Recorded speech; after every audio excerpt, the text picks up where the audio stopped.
Hello students, today our topic is वास्तविक संख्याएं chapter 1। हमने कल इसका क्वेश्चन नंबर 1 किया था। आज हम क्या करेंगे, क्वेश्चन नंबर 2 करेंगे, वेरी इंपॉर्टेंट। ठीक है, क्वेश्चन नंबर आप अपनी बुक ओपन कर लीजिए, अपनी बुक खोल कर बैठ जाइए और देखो यहाँ पे क्वेश्चन नंबर 2, क्वेश्चन नंबर 4 और क्वेश्चन नंबर 5, दूसरा, चौथा और पांचवा क्वेश्चन।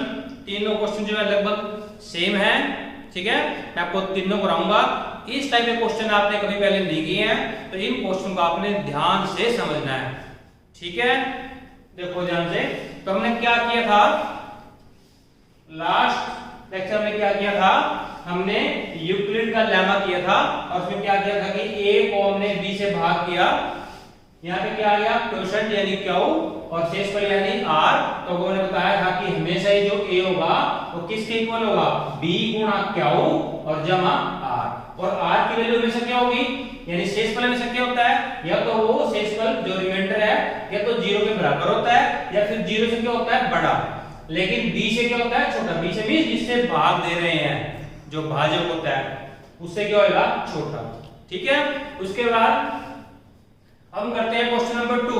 देखो क्या कह रहा है क्वेश्चन नंबर 2 में, ये दर्शाइए कि कोई भी धनात्मक विषम पूर्णांक, देखो पूर्णांक की बात कर रहा है। पूर्णांक कौन से होते हैं, ऑल पॉजिटिव, ऑल नेगेटिव और विद 0। ये सारे क्या है, पूर्णांक है। देखिए ये सभी पूर्णांक की बात नहीं कर रहा, ये किस पूर्णांक की बात कर रहा है, ये कर रहा है धनात्मक यानी जमा वाले। धनात्मक कौन से होते हैं, 1 2 3 4, ये धनात्मक है। लेकिन ये सिर्फ धनात्मक की बात भी नहीं कर रहा, और किसी की बात कर रहा है। किसकी बात कर रहा है, विषम की भी बात कर रहा है। कौन सी होती है विषम संख्याएं, जो 2 से भाग नहीं होती।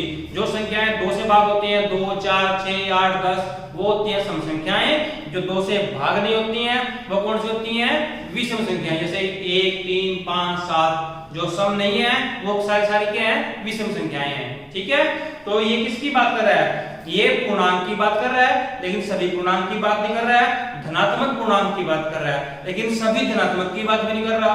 किसकी बात कर रहा है, धनात्मक में भी विषम धनात्मक पूर्णांक की बात कर रहा है। समझ में आ गया आपके, ये बात कर रहा है 1 की, 3 की, 5 की, 7 की, इस टाइप की बात कर रहा है। ये कह रहा है कि कोई भी धनात्मक विषम पूर्णांक वो कैसा होगा, वो इस प्रकार का होगा, 6 क्यू प्लस 1, 6 क्यू प्लस 3 और 6 क्यू प्लस 5। कि कोई भी धनात्मक विषम पूर्णांक वो इस टाइप का होगा। ये हमने ऐसा दर्शाना है। क्लियर। अब देखो यहां से, ये हमारे पास क्या था, यूक्लिड लेमा है। इसको यहां जो देखो दे रखा है ना, ये इसको आपने कंपेयर करना है इसके साथ। अब देखो यहाँ पे जो क्यू का जो गुणांक है, जो संख्या क्यू से गुण हो रही है वो क्या है, b है। और यहाँ पे क्या गुणांक कितना है, क्या वो जो संख्या क्यू से गुण हो रही है कौन सी है, वो देखो 6 है। यहाँ पे कितनी है, 6 है। यहाँ पे कितनी है, 6। इसका अर्थ क्या होगा कि क्वेश्चन के अंदर जो b का मान है, इस क्वेश्चन में b का मान कितना है, 6 है। हर एक क्वेश्चन में अलग अलग होगा, आपने यहाँ से कंपेयर करना है। यहाँ से क्या होगा, गुणांक b है और यहाँ पे क्या गुणांक कितना है, 6 है। इसका अर्थ क्या होगा, b का मान कितना है, 6 है। तो b का मान क्वेश्चन में कितना है, 6 है। अगर b का मान 6 है, बिल्कुल सेम वो यहाँ पे लिख लो, बिल्कुल सेम। a को b से भाग करना है, लेकिन b का मान इस क्वेश्चन में कितना है, 6 है। ये क्वोशंट है क्यू या का रिमाइंडर यानी r। बिल्कुल जो वहां पे लिखा है वही यहाँ पे लिखो। जो a की वैल्यू वो कितनी होगी, 6 गुणा क्यू और जमा r। और r के मान क्या हो सकते हैं, यानी जो शेषफल है उसके मान क्या हो सकते हैं, शेषफल के मान या तो रिमाइंडर शेषफल क्या होगा, 0 होगा, या फिर क्या होगा 1, या फिर क्या होगा 2, या फिर 3, या फिर 4, या फिर 5 से कोई नहीं सकता, क्योंकि हम 6 से भाग कर रहे हैं। शेषफल या तो 0, लेकिन 6 से क्या होगा, छोटा होगा। इसको हम ऐसे भी लिख सकते हैं, ऐसे करके कि जो r है वो क्या होगा, 0 के इक्वल या फिर 0 से बड़ा, लेकिन 6 से क्या होगा, छोटा। इसको हम ऐसे भी लिख सकते हैं, जैसा आपको इजी लगे ऐसे कर लेना इसको। अब देखो यहां से हमने ये सारे मान यहां पुट करना है इसके अंदर।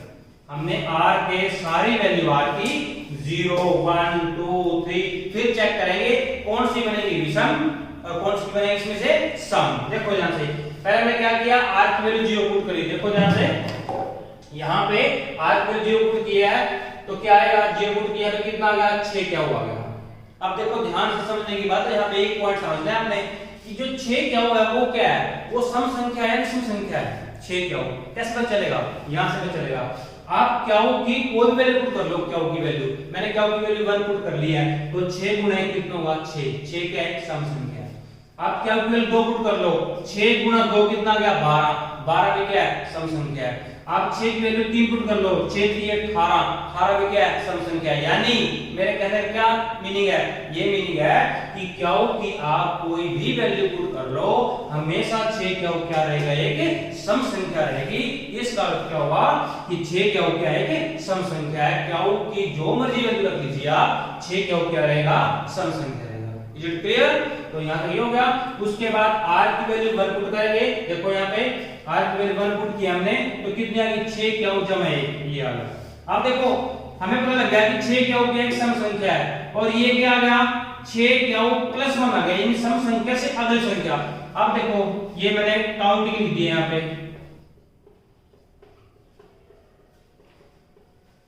अब ये संख्या कौन सी है, विषम, सम, विषम, सम, विषम, सम, यानी एक संख्या सम फिर विषम फिर सम फिर विषम फिर सम फिर विषम, ऐसे होती है। विषम में एक जोड़ दो सम आ जाएगी, सम में एक जोड़ दो विषम आ जाएगी, विषम में एक जोड़ दो सम, ऐसे अल्टरनेटली आती है सारी सारी।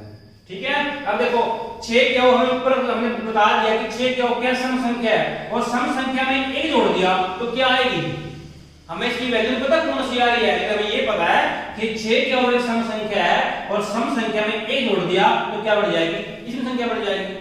ठीक है।